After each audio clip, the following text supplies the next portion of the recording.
నమస్తే. నేను మీ ప్రశాంతి.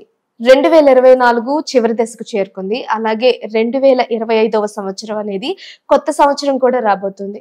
చాలా మందికి 2025వ సంవత్సరం రాబోతుంది అంటే వారి జాతక చక్రం ఎలా ఉండబోతోంది, రాశి ఫలాలు ఎలా ఉండబోతున్నాయి అనే ఉత్సుకత, అవగాహన తెలుసుకోవాలి అనే ఒక ఆరాటం అందరికీ ఉంటాయి. దాంతో పాటు 2025వ సంవత్సరం వస్తోంది అంటే దానికొక ప్రత్యేకత కూడా కలిగి ఉందండి. ఏంటి అంటే నార్మల్‌గా 2024వ సంవత్సరంలో ఒక గురుగ్రహం మాత్రమే మారింది.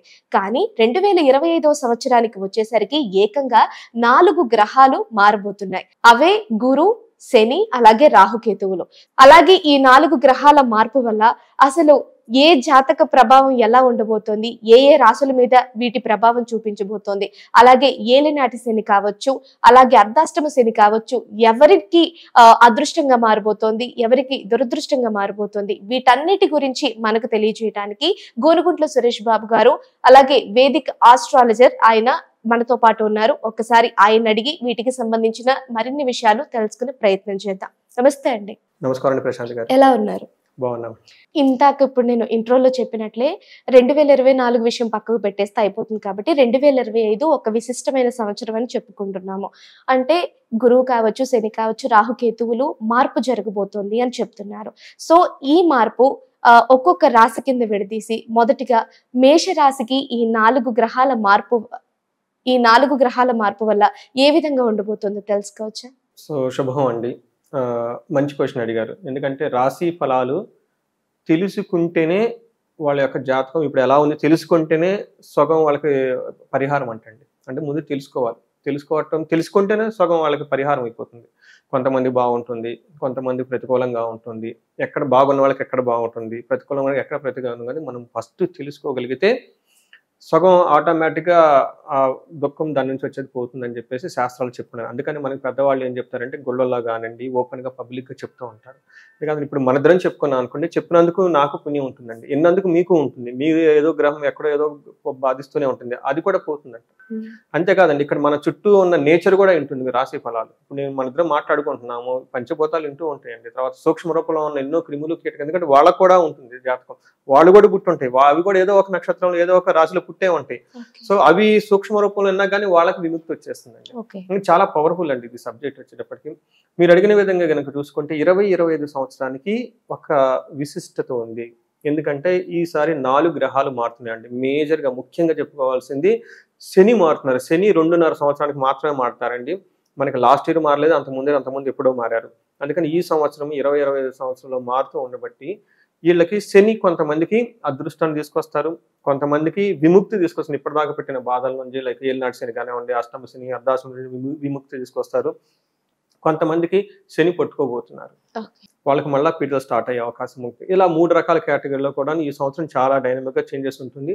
ఇంకొక ముఖ్యమైన విషయం ఏంటంటే ఈ గురువు రాహు కేతువులు వచ్చి వీళ్ళకి మే మంత్లో చేంజ్ అవుతున్నారు. మే 14th and 18th వీళ్ళు చేంజ్ అవుతున్నారు. ఇవి చేంజ్ అవడంతో ప్రతి ఒక్కళ్ళ జీవితంలో చాలా మార్పులు అయితే రాబోతూ ఉంటాయి. డైనమిక్ చేంజెస్ అంటారు అనమాట. రాడికల్ చేంజ్, డైనమిక్ చేంజెస్ అయితే రాబోతూ ఉన్నాయి. ఇది అందుకని ఈ సంవత్సరం తెలుసుకోవడం చాలా చాలా ఇంపార్టెంట్, ముఖ్యమని మనం చెప్పుకోవాలి. తర్వాత ఇంకొక ముఖ్యమైన పాయింట్ ఏంటంటే అసలు జ్యోతిష శాస్త్రాన్ని నమ్మవచ్చా, అసలు దీంతో మనకు ఉపయోగం ఉందా, లేదంటే మూఢనమ్మకం చాలా మందికి ఉండే ఒక బేసిక్ డౌట్ అనమాట. సో ఈ డౌట్ మనకి ఏం చెప్తారంటేనండి, ఈ జ్యోతిష శాస్త్రం వేదాలలో ఒక భాగం, వేదాంగాలలో ఒక భాగం. వేదాలలో ఉన్న మంత్రాలని ఎప్పుడు చేయాలి, ఎలా చేయాలి, హోమాలు అవన్నీ తెలియజేస్తే వాటి వల్ల ఉపయోగం ఏంటి, మనుషులకి ఎలా చేస్తే వదులుతుంది, ఈ మనుషులకు ఉన్న ప్రాబ్లమ్స్ ఏంటి, ఏ ప్రాబ్లమ్స్కి ఏ మంత్రాలు ఎలా వాడుకోవాలి, ఎప్పుడు వాడుకోవాలి, తర్వాత ఈ సోల్ జర్నీ అంటారు, మనిషి పుట్టిన తర్వాత మళ్ళీ ఎండ్ అవుతూ ఉంటుంది అనమాట. ఈ ఎండ్ అయ్యేటప్పుడు ఈ శరీరంలో ఉండి మనిషి రకరకాల ఎక్స్పీరియన్స్ అవుతూ ఉంటుంది అనమాట. ఆ సోల్ మెచ్యూరిటీ ఎప్పుడు అవుతుంది, ఏ టైంలో దేన్ని అనుభవిస్తారో, ఏది ప్రతికూలంగా ఉంటుంది, ఏది అనుకూలంగా ఉంటుంది, ఇవన్నీ తెలియజేసే శాస్త్రమే జ్యోతిష శాస్త్రం.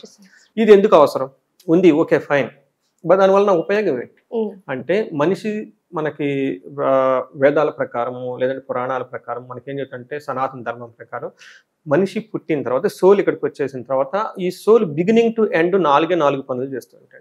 ఒకటి ధర్మము, అర్థము, కామము, మోక్షము. మనం ఇలా వర్క్ ఉండం కదా, ఏదో ఒక పని చేయాలి కదా. ఆ పని ఏంటి, మనిషి దాని చుట్టూ ఆలోచిస్తూ ఉంటాడు. ప్రతిదానికి రిటర్న్ ఉండాలి, ఏదో ఒక ఫలితం ఉండాలి కదా. ఆ ఫలితం వచ్చిందంటే దాని అర్థము, ధర్మము, అర్థము. ఆ వచ్చిన తర్వాత దానికి మనకు ఎన్నో రకరకాల కోరికలు ఉంటాయి. ఫుడ్ తినాలి, లేదా ఇంకోటి చేయాలి, పెళ్ళిళ్ళు చేసుకోవాలి, వాహనాలు కొనుక్కోవాలి, చక్కగా ఉండాలి, లగ్జరీగా ఉండాలి, ఇలా లిస్ట్ ఉంటుంది వాళ్ళకి అవసరాన్ని బట్టి. అది అయిపోయిన తర్వాత నెక్స్ట్ ఏం చేయాలి? నెక్స్ట్ సమాజానికి మనం ఏమి ఇవ్వాలి? ఎందుకంటే మన వాటిలో సమాజం ఉన్నారు, ఈకో సిస్టమ్, ఎన్విరాన్మెంట్ అంటాము, ఇలా రకరకాల. తర్వాత మనకి గుళ్ళు కట్టడం, గోపురాలు కట్టడం, నీళ్లు ఇవ్వటము, పంటలు పండటం, ఫ్యూచర్ జనరేషన్కి మళ్ళీ మనం సేఫ్ గార్డ్ చేసుకోవడానికి, మన తర్వాత మన సొసైటీకి కూడా ఇవ్వటానికి కావాల్సిందే మోక్షం అని చెప్తూ ఉంటారు అనమాట. అంటే మనిషి సంసార దగ్గర నుంచి సన్యాస వరకు ప్రతి ఒక్కళ్ళు ఈ 4 చుట్టూనే తిరుగుతూ ఉంటారు. అందులో ఏమీ లేదు. అయితే ఇవి సాధించడం అంత ఈజీ కాదు. మీరు జాబ్ చేయాలి, నేను జాబ్ చేయాలి, అంత ఈజీ కాదు జాబ్. దానికి టాలెంట్ టెస్ట్లు, ఆ టెస్ట్లు, క్వాలిఫికేషన్ చాలా ఉంటాయి. అలానే నేను ఒక మంచి పనే చేయాలి, గుడే కట్టాలి, అంత ఈజీ కాదు. ఈ రోజుల్లో ఎంత సెన్సిటివ్ మ్యాటర్లో గుడి కట్టడం కూడా అంత ఈజీ ఏం కాదు. అసలు గుడిలో దైవ కార్యాలు చేయాలి, అంత ఈజీ. పెళ్లి చేయాలి, అంత ఈజీ కాదు. అసలు వంట వండి దానమే చేయాలి, అంత ఈజీ కాదండి.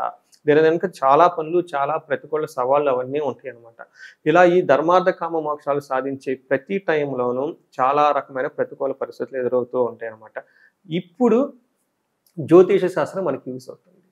నేను నా రాశిని బట్టి, మీరు మీ రాశిని బట్టి ఈ టైంలో నాకు ఎలాంటి ప్రతికూల పరిస్థితులు ఎదురవబోతున్నాయి అని తెలియజేస్తుంది. ఇది తెలిస్తే సగం నివారణ అక్కడే ఉంది.